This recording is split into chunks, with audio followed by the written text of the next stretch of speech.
Come on, come on. Sit. Good. I always have her sit in front of the crate. And I open the door, and then with my right hand, I pat her chest and say, go. And she goes in the crate.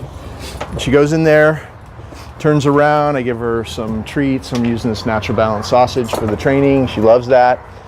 And then I would reach in and just take off her training collar and choke chain. And of course, we're outside now because this is an easier place for us to film today, but her crate was always in my living room or kitchen. At my house, she was in the crate throughout the day, and we would rotate her in and out of the house. She might be in the crate for 2 hours and then out for an hour. She might be in for 45 minutes and out for an hour and a half. It was always random, but she was probably in and out of the crate at least 5 times a day during the day. And then because of her special anxiety issue in the crate overnight or for long periods of time, we let her sleep outside. We had a blanket on the in the yard. We have cement here. It's not dirt. And then we have a giant cover, like a structure that covers the yard. And she had a nice blanket out there. And she did really well overnight. We had mild weather the last 6 weeks that she's been here, so she did really well overnight. In the morning, I'd bring her in, and I would put her in back in a crate, and she'd be in there for a couple hours, and we'd let her out again. That was her routine here. And over time, her anxiety has gotten lessened quite a bit in the crate, and also it's because of all the rest of the training that stabilized her, the down stays and the sit stays and all the stuff you see on the other videos. That's helped to stabilize her and make her calmer.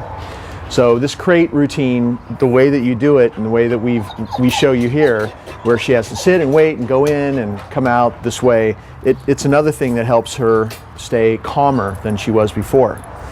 So it's really important that you control the boundary. You have her sit, she waits till she goes in. Everything good happens inside the crate as far as she's concerned.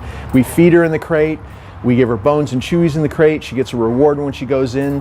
When we come out to take her out, it's always the same routine. We open the door and she gets a treat right before we hook her up. I'm putting this choke chain on first.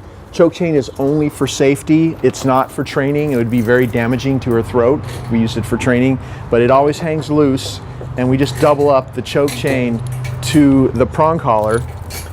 Just in case the prong collar ever comes off, then the choke chain comes into play and you don't lose her when you're out in public. But that's the only reason why we use the choke chain. It's just to double up as a safety collar. And then we're putting this prong collar on. We hook it up to the funny looking buckle. And the round one is just a spacer, so you don't touch that one. And make sure that her head is still inside. If she sticks her head out, just do a little token slam like that.